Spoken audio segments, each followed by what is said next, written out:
여러분 건강검진 받아보신 적 있으시죠? 저는 작년 말에 인생 처음으로 제대로 된 건강검진을 했었는데요. 이게 준비하는 게 만만치가 않더라고요. 3일 정도 식단을 조절해야 되고, 또 전날 저녁부터는 생수랑 또 약 섞은 물이랑 몇 리터를 먹었는지 밤새 화장실을 가고 또 고생하면서 건강검진을 받았습니다. 또 건강검진은 또 왜 이리 복잡하던지요. 2층, 3층을 제가 갔던 곳엔 2층, 3층을 오가면서 옷도 갈아입고 이 선생님, 저 선생님에게 불려가며 또 기계를 몇 개를 돌려가면서 제 몸 이것저것을 체크하던 것을 경험했습니다. 그러면서 결과지를 이제 가지고 제 건강을 확인시켜 주었습니다. 오늘 말씀을 준비하면서 그때 건강검진 받았던 것이 생각났습니다. 건강검진을 세밀하게 받으면서 제가 생각했던 것은 우리 공동체는 과연 건강할까? 우리 부서는 건강할까라는 생각이었죠. 우리 목장교회는 건강할까? 만약 우리 공동체를 세밀하게 검진한다면 건강 이상 무 이런 답을 얻을까? 아니면 적색 경보음이 울리며 위험, 위급, 당장 치료해야 함, 응급조치 필요 같은 메시지를 받을까? 이런 생각이 들었습니다. 여러분은 어떻게 생각하십니까? 여러분 스스로 또 여러분의 목장교회, 나아가 우리 공동체를 검진한다면, 그리고 그 건강성의 기준은 무엇으로 잡아야 할지 질문한다면 여러분은 무엇이라고 대답하시겠습니까? 사랑하는 여러분, 교회의 건강성은 여러 기준을 세울 수 있겠지만 가장 중요하고 가장 기본이 되는 그 기준은 바로 회심입니다. 진정으로 회심한 자들이 그 공동체에 얼마나 있는가, 또한 그들이 공동체를 구성하며 계속해서 진정한 회심이 일어나는 공동체인가, 이것이 건강한 공동체의 척도입니다. 오늘 이 이야기를 여러분과 함께 나눠보려고 합니다. 교회는 회심의 공동체인데 회심의 요건은 무엇이고, 또 회심의 공동체가 되기 위해서는 어떠해야 하며, 결국 그 공동체의 일원인 나는 과연 회심했는가, 이것을 돌아보는 시간을 가지면 좋겠습니다. 오늘의 말씀, 이 대지의 키워드는 세 글자 단어 3개를 제가 준비했습니다. 그래서 딱 9글자만 외우시면 되는데요. 여전히, 호련히, 3일간입니다. 한번 외워볼까요? 여전히, 호련히, 3일간. 네, 감사합니다. 이제 회심에 대해서 한번 말씀 나누겠습니다. 우리 첫 번째 대지 같이 읽겠습니다. 시작. 여전히의 죄성. 교회의 회심의 공동체가 되기 위해선 우리는 여전히의 죄성에 대해서 알아야 합니다. 우리 본문 1절입니다. 같이 읽겠습니다. 사울이 주의 제자들에 대하여 여전히 위협과 살기가 등등하여 대제사장에게 가서. 사도행전 8장 앞부분은 살해당한 스데반 앞에서 기세등등한 사울의 모습이 등장합니다. 그러나 사울의 박해에도 예루살렘 교회가 그렇게 흩어졌음에도 불구하고 지금 그 흩어진 사람들, 무명의 그리스도인들이 하나님의 일하심을 경험하면서 교회들을 세우는 것을 볼 수 있죠. 그리고 9장에 이르렀는데 이게 웬걸, 아직도 사울은, 나중에 바울이 되는 사울은 그대로입니다. 아니, 이제는 예루살렘에서 박해하는 것을 넘어서서 다메섹이라고 하는 곳, 현대의 지명으로는 다마스커스라고 하는 곳으로 가서 예수님 믿는 사람들을 지금 핍박하려고 가고 있습니다. 여기는 예루살렘에서 약 직선거리로 240km 정도 거리라고 하니 지금에서도 또 당시로서도 꽤 먼 거리였음을 우리는 알 수 있습니다. 그곳에 지금 체포영장을 가지고 가는 사울. 그래서 여전히라는 표현을 사도행전의 이 저자 누가는, 그리고 하나님은 사용하신 것이죠. 여전히. 왜 하나님은 여전이란 단어를 사용하셔서 이 사울의 모습을 표현하셨을까요? 말씀을 준비하면서 많은 묵상을 하게 하셨습니다. 여전히 사울은 그가 하는 것이 옳다고 생각했습니다. 그가 믿는 것이 맞다고 생각했고요. 예수는 그리스도가 아니라고 생각했고, 예수는 하나님이 보낸 구원자가 아니라고 생각했습니다. 자기가 기다려온 메시아는 저렇게 십자가에서 비참하게 죽을 수 없다고 생각했습니다. 그렇습니다. 여전히 사울은 자기 소견대로, 살았고 자기 소견대로 옳다고 믿는 대로 살았습니다. 여전히 그는 그가 왕이었고 자기 삶의 주인이었죠. 이것이 바로 사울의 문제였고 저와 여러분의 문제이고 모든 인류의 근원적 문제입니다. 우리는 여전히 내 소견대로 살고 내 뜻대로 살고 내가 왕되어 살고 내가 주인되어 삽니다. 이것이 바로 죄이죠, 죄. 여러분은 죄가 무엇이라고 생각하십니까? 거짓말하는 것, 또 분노를 일으키는 것, 증오, 폭력, 또 살인, 네, 맞습니다. 그런 것이 죄이죠. 또 마음속으로 짓는 죄, 그것도 하나님 앞에서 죄입니다. 사회의 법으로는 처벌받지 않지만 하나님은 우리 중심을 아시기에 그것도 분명히 죄입니다. 그런데 우리는 더 나아가 이 죄의 뿌리, 죄의 근원을 알아야 합니다. 영어로 보면 더 그것이 명확한데요. 영어로 보면 죄랑 죄의 뿌리를 이렇게 구분합니다. 죄는 영어로 sin인데 since와 the sin 이렇게 구분할 수 있는 것이죠. 아까 제가 말씀드린 것듯이 죄들, since라고 한다면 the sin, 죄의 근원, 죄의 뿌리는 무엇일까요? 그것은 예수님께서 하신 말씀 요한복음 16장 9절에서 우린 찾아볼 수 있습니다. 우리 같이 한번 읽겠습니다. 시작.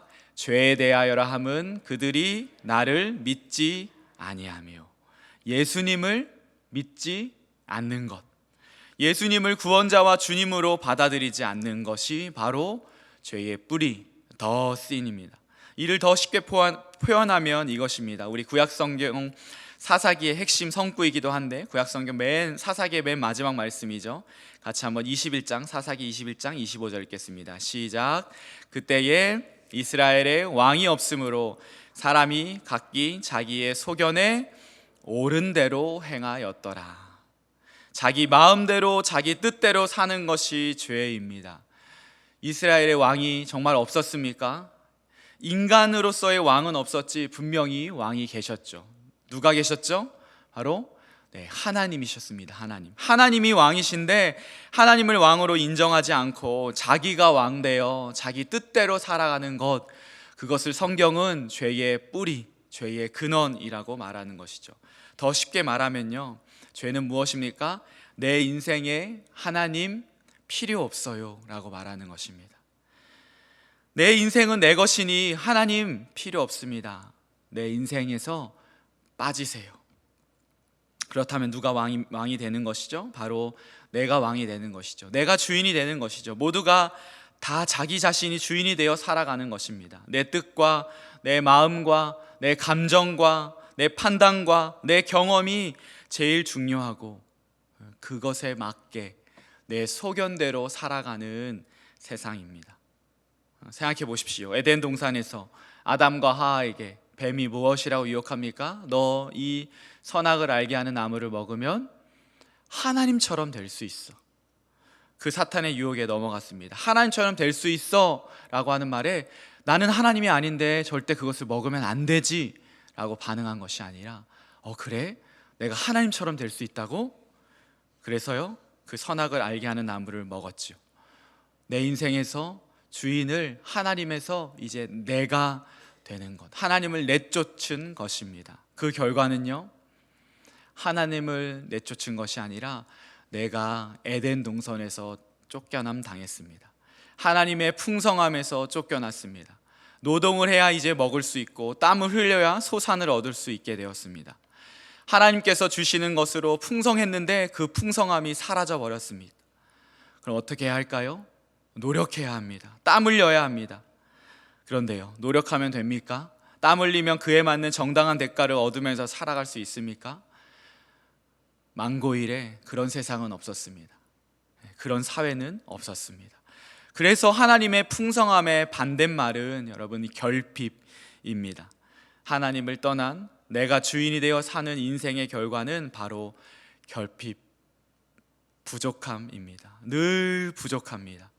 재정이 부족하고요, 자원이 부족하고요, 땅이 부족하고요, 사랑이 부족하고 모든 것이 부족합니다.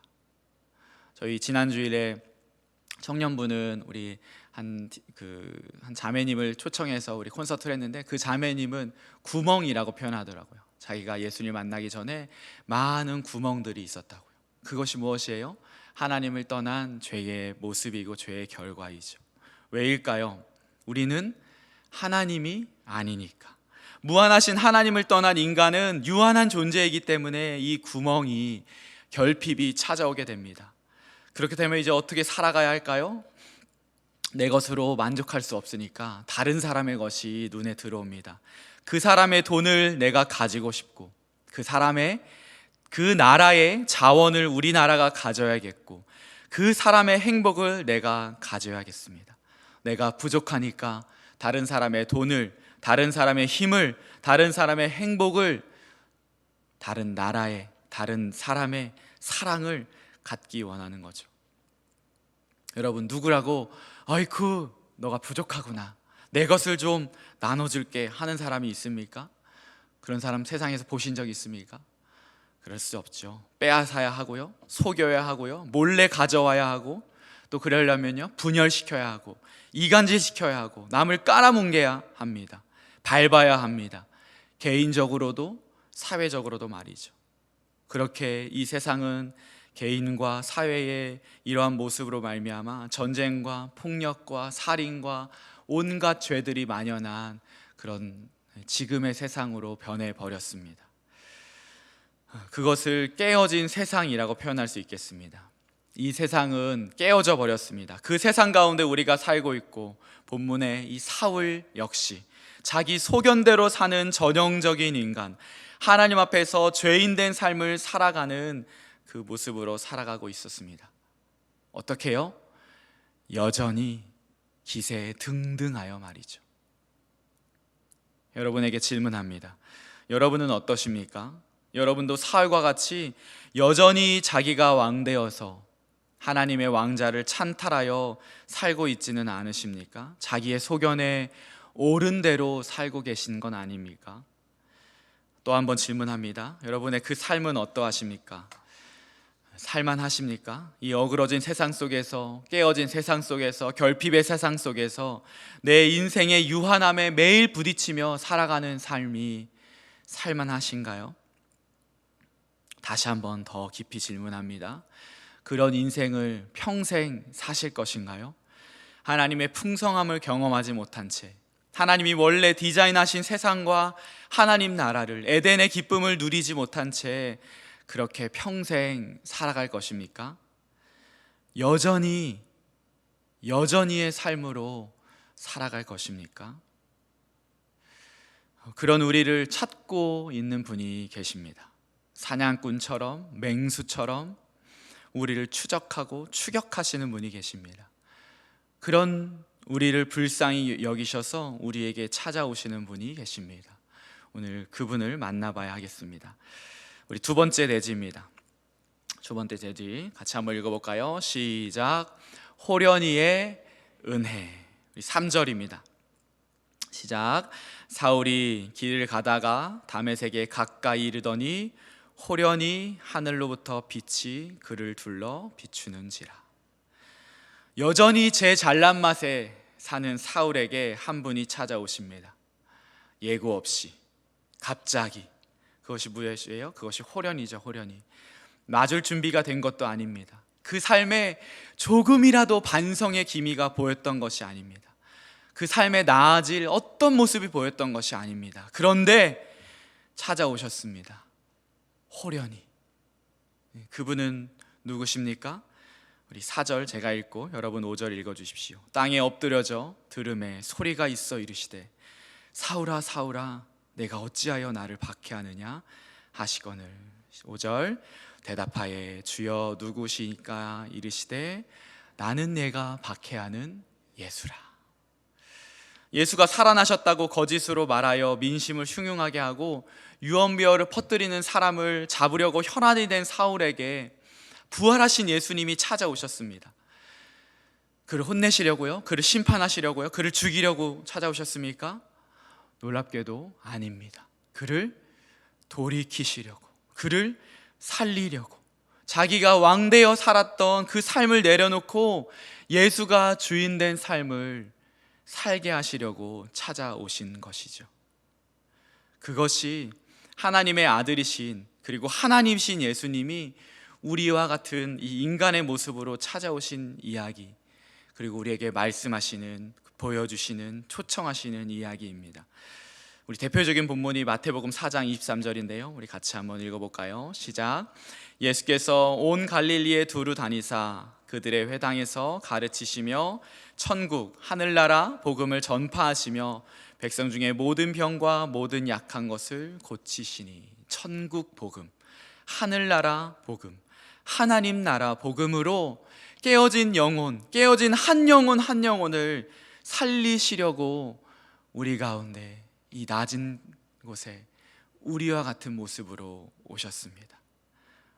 우리가 잃어버렸던 풍성함과 기쁨과 평안을 예수께서 회복시키기 위하여서 그 모델이시고 그 원형이신 그분께서 오신 것입니다. 그래서 우리에게 완전한 만족과 완전한 기쁨과 완전한 평안과 온전한 풍성함을 우리에게 보여주시고 우리를 초청하시는 것이죠.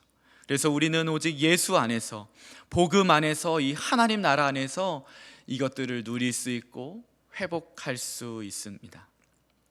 그런데 이 모든 것이 오늘 본문은 무엇이라고 말합니까? 은혜로 주어집니다. 호련히 찾아옵니다. 아무 자격이 없는 자에게 선물로 찾아온 것을 여러분 기억해야 하겠습니다. 사울에게도 나에게도, 오늘 이 자리에 앉아 계신 여러분에게도, 저에게도 내가 왕되어 살았고 그렇게 내 인생은 이렇게 결핍과 허무와 아무 목적 없는 방황으로 끝날 줄 알았는데, 다시 말씀드립니다. 조금의 돌이킴이 있었을 때가 아니라 전혀 그런 삶을 살지 않았을 때 주님은 호련히 우리 가운데 오신 것입니다. 우리 세 번째 대지로 넘어가기 전에 우리 짚어야 할 두 가지 질문들이 있습니다. 첫 번째는 과연 내가 결단하여 예수님을 믿는다고 한들 작심삼일을 밥 먹듯 하는 나인데 그 믿음을 신뢰할 수 있는가에 대한 문제입니다. 신학적인 말로 하면 구원의 확신에 대한 문제이죠. 두 번째는요, 내가 내 삶의 방향을 틀어 세상 나라에서 하나님 나라를 바라본다고 한들, 이 말씀을 통해서나 하나님 성경을 읽으면서나 그렇게 좀 감동이 되고 그럴 때가 있잖아요. 그렇게 내가 좀 이제 내 시선을 하나님께 돌려야겠다 한다고 한들 과연 하나님이 나를 받아주신가 하는 문제입니다. 속담으로 말하면 떡 줄 사람은 생각도 안 하는데 김칫국부터 마시는 게 아닌가라고 하는 거죠. 이 질문 두 개는 굉장히 중요한 질문이고 이 질문의 해답을 우리가 가지고 있어야 합니다. 그래야 흔들리지 않습니다. 자, 두 번째 질문부터 제가 답해 봅니다. 내가 하나님께 나아간다고 하나님은 나를 받아주시나? 어떻게 생각하시나요? 쉽게 생각하면 당연하지, 그렇게 생각하십니까? 그렇게 생각하신다면 하나님을 반쪽만 아는 것입니다. 하나님은 사랑이신 동시에 공의로우신 분이시죠.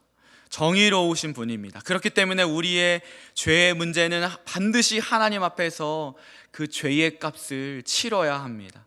하나님 입장에서는 그 죄의 값을 받으셔야 합니다. 이 죄 문제가 해결되지 않으면 마치 목욕을 몇 달간 하지 않은 노숙자가 오늘부터 제 방에 들어와, 저희 집에 들어와 같이 동거해야 하는 것을 말합니다. 죄인 된 우리가 거룩하신 하나님과 결코 함께할 수 없는 것이죠. 노숙자가 우리 집에 사는 것과는 비교할 수 없는 하나님의 거룩함과 우리의 죄됨이 아니겠습니까? 로마서 6장 23절 말씀은 죄의 삭은 사망이라고 말합니다. 죄의 값은 사망이기에 하나님의 그 공의로우심 앞에서는 우리는 딱 하나, 사망, 죽어야 하는 것밖에 없었습니다. 그런데 죽으면 인생이 끝이 나잖아요. 그럼 이 죄의 문제를 어떻게 할까요? 누가 해결해야 합니까?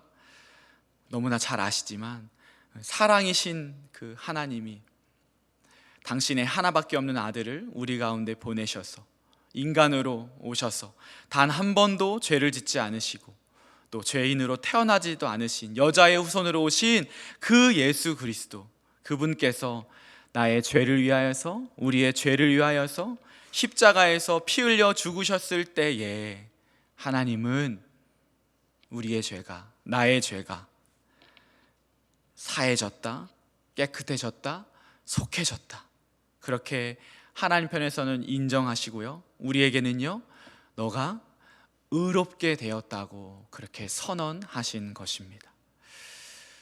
그래서 예수 그리스도의 십자가가 하나님의 공의와 사랑의 상징이고, 우리는 그 십자가를 바라볼 때, 십자가에서 그 이루어진 것들을 받아들일 때, 그것을 믿음으로 고백할 때 우리는 하나님께, 거룩하신 하나님께 나아갈 수 있는 것입니다.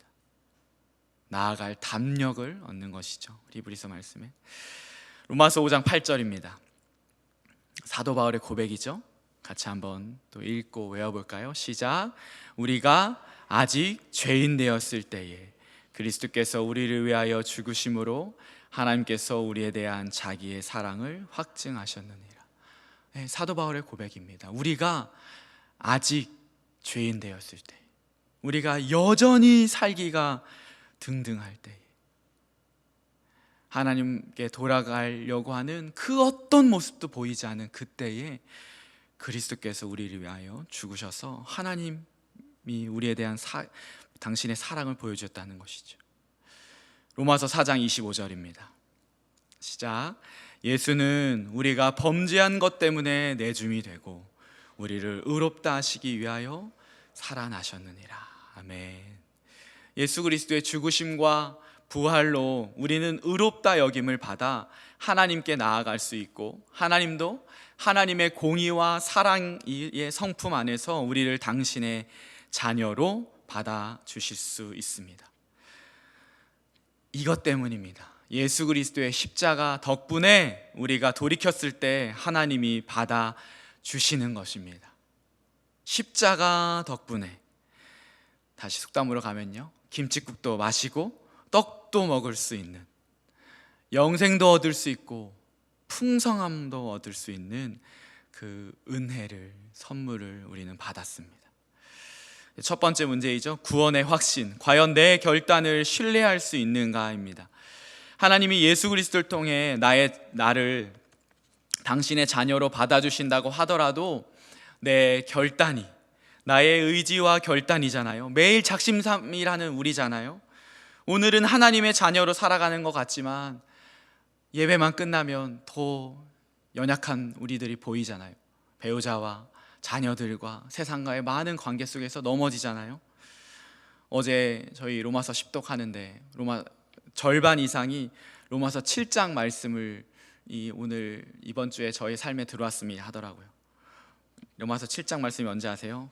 내가 원하는 것은 행하지 아니하고 도리어 해서는 안 되겠다고 하는 일을 하는구나. 오호라 나는 곤고한 사람이로다. 세번역 성경으로는 나는 비참한 사람이로다. 이 사망의 몸에서 누가 나를 건져내랴. 이 딜레마 속에서, 혼란 속에서 우리가 살아가고 있지 않습니까? 지금도 우리 저나 여러분 그런 성도들 분명히 있으실 것입니다. 과연 우리의 결단을 신뢰할 수 있을까에 대한 것이죠. 답은 당연히 신뢰할 수 없죠. 내 의지와 내 결단은 신뢰할 수 없습니다. 그 이유는 그 근거가 나에게 있기 때문이죠. 그렇다면 어떻게 할까요? 답은 이미 나왔습니다. 여러분 곰곰이 생각해 보십시오. 호련히의 은혜 가운데 여러분께서 한 것이 하나라도 있으십니까? 여전히의 죄성 가운데 살고 있는 나에게 주님은 호련히 찾아오셨고 그리스도의 십자가로 나아가셨고 피 흘리셨고 죽으셨습니다. 그렇기에 우리는 믿음의 근거를 나에게 두는 것이 아닙니다. 주님께 두어야 합니다. 내가 결단하고 나는 신뢰해서 나는 넘어지지만 그 근거를 십자가에 두면, 복음에 두면, 주님의 십자가는 신실하시고 주님의 십자가는 나의 죄를 사하시기에 충분하시기에 그것을 의지하면 우리의 그 구원은 흔들리지 않는 줄 믿습니다. 요한일서 1장 9절 말씀입니다. 요한일서 1장 9절. 만일 우리가 우리 죄를 자백하면 그는 미쁘시고 의로우사 우리 죄를 사하시며 우리를 모든 불의에서 깨끗하게 하실 것이요. 우리 죄를 자백할 때에 우리는 어떤 근거로 이 죄의 용서함과 정죄함 받지 않은 그 확신을 얻을 수 있다고 지금 말합니까? 우리가 믿는다고 하는데 내 의지와 내 결단이 아니라면 무엇에 근거를 두어야 합니까? 오늘 이 요한일서 1장 9절 말씀에도 답이 있죠. 그는 미쁘시고 의로우사. 예수 그리스도는 믿을만 하시고 의로우시다는 것, 이 의로우시다는 것 안에 예수 그리스도의 죽으심, 십자가가 내포되어 있는 것이죠. 주님께서 다 갚으셨고 다 용서하셨고 다 이미 사하셨기 때문에 십자가에 그것에 근거를 두면, 나의 믿음의 근거를 두고 나의 삶의 근거를 두고 나의 신앙생활의 근거를 두면 우리는 다시 주님께 나아갈 수 있는 것입니다. 우리가 우리 죄를 자백하면이라고 요한일서 1장 9절에 말하죠. 그 말은 무엇입니까? 이 땅 가운데서 우리는 또 죄를 짓습니다. 그런데 그럴 때 나에게 근거를 두면 우리는 넘어집니다. 그러나 호련히 찾아오신 그 은혜의 근거를 두면 거기에서 넘어지는 것이 아니라, 이렇게 내가 연약하구나, 그래서요 나는 쓸모없는 인간이야, 나는 주님께 나아갈 수 없어요가 아니라, 나는 이렇게 연약하기 때문에 나는 십자가밖에 없어, 나는 이 십자가의 은혜밖에 없어, 내가 여기에서 자유함을 얻고 풍성함을 얻을 수 있겠구나. 왜입니까? 그는 미쁘시고 의로우시기 때문이죠. 이것이 우리의 구원의 확신의 근거입니다. 이 모든 복음의 진리가 홀연히 이 세 글자 안에 담겨 있습니다. 교회 회심의 공동체가 되라.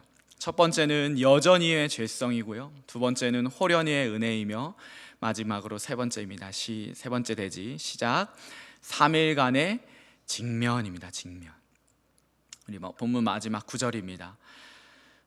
사흘 동안 보지 못하고 먹지도 마시지도 아니하니라. 참으로 드라마틱하지 않습니까? 기세등등한 사울은 예수 그리스도를 만난 후에 땅에 엎드려졌고 눈이 멀었습니다. 눈을 떴지만 아무것도 보이지 않았습니다. 그리고 그 다메섹 시내의 그 시몬이라고 하는 집에 들어가 3일을 꼬박 식음을 전폐하고 침묵의 시간을 보냈습니다. 어떤 시간이었을까요? 복음 앞에 직면하는 시간이었습니다. 여전히 살기등등했던 자신이 이 예수 그리스도 앞에서 직면하는 시간이었죠. 호련히 찾아오신 예수 그리스도, 그 은혜 앞에 직면하는 시간이었습니다. 세 번째 말씀드립니다. 사울은 무슨 고난이 있었던 것이 아니에요. 탄탄대로의 길을 걷고 있었습니다. 로마 시민권자였고요, 최고의 학벌을 가졌고요, 뭐 하나 부족한 것이 없고 두려울 것이 없었습니다. 그런 그에게 주님께서 그냥 갑자기 호련히 찾아오신 것입니다. 그럼 이 3일 동안 무슨 생각을 했을까요? 왜 나에게 찾아오셨을까? 그러면서 무슨 생각을 했을까요?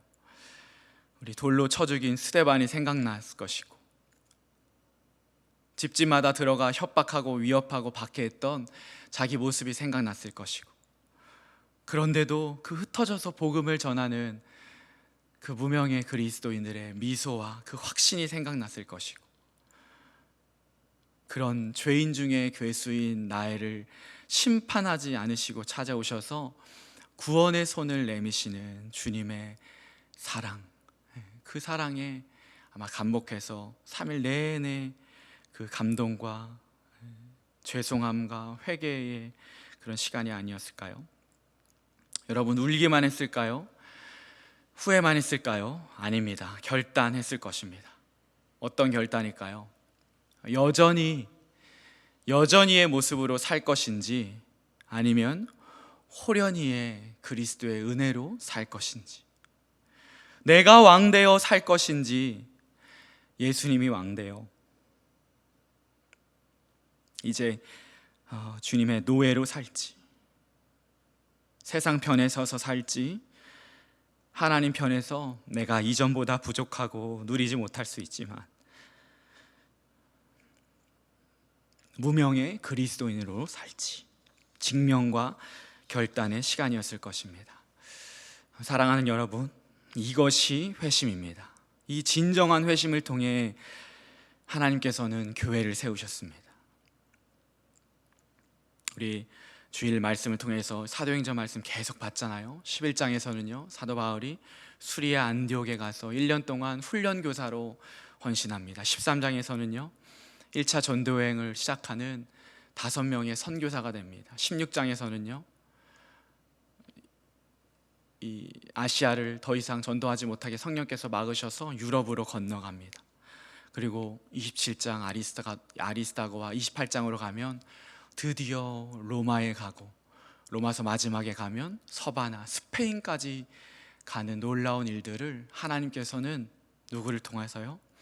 한 사람, 회심한 한 사람, 여전히 살기가 등등했던 사울, 그러나 호련히 찾아오신 예수 그리스도의 은혜로 변화된 그 한 사람을 통하여서 하나님의 역사를, 하나님의 교회를 세우셨습니다. 그리고 그것이 수천 년이 흘러 오늘 저와 여러분에게도 그 복음이 흘러온 것이죠. 진정한 회심을 한 사람을 통해서입니다. 오늘 이 말씀을 통해 우리에게 주시는 은혜가 있음을 믿습니다. 결론적으로 3가지만 한번 말씀드리고 싶습니다. 첫 번째로는 아직 혹시 오늘 이 말씀을 듣는 여러분 중에 진정한 회심을 경험하지 않은 성도님이 있다면 이 말씀을 기억하고 직면하는 시간을 가져야 하겠습니다. 새생명 축제 때마다 우리가 먼저 이 복음 앞에 서야 하는 것이죠. 두 번째, 회심을 경험하신 성도님이라면 자신의 회심을 점검해야 합니다. 나의 결단과 믿음, 구원의 근거가 어디에 있는지, 하나님의 공의와 사랑이 무엇이고 그것을 이루신 그 십자가가 얼마나 큰 은혜인지, 또 내 죄와 죄의 근원이 무엇인지 우리는 다시 한번 살펴봐야 합니다. 왜냐하면 회심은 구원의 끝이 아니라 시작이기 때문입니다. 회심을 경험하지 않으면, 진정한 회심을 경험하지 않으면 하나님 나라의 백성으로 이 땅 가운데 살아가는 것이 정말로 만만치 않습니다. 그러나 회심의 복음, 이 은혜의 복음 앞에 서면 성령 하나님께서 우리를 일으키시고 매일마다 힘을 주시는 것을 경험하게 되기 때문이죠. 마지막으로 우리의 목장 교회가, 우리의 교회가 회심의 공동체가 되기를 기도해야 하겠습니다. 우리 모두가 이 진정한 회심을 갈망하고 이 진정한 회심의 사람으로 살아가도록, 그리고 더 나아가서 오는 주일 이제 마지막 새생명 축제, 2024년 새생명 축제인데 많은 또 잃어버린 영혼들이 나올 텐데, 세상 속에서 여전히의 삶을 살아가는 사람들일 텐데, 호련히 찾아오신 예수 그리스도의 그 은혜를 만나는, 그것을 전하는 공동체가 되기를 우리가 또한 기도하고 소망해야 하겠습니다.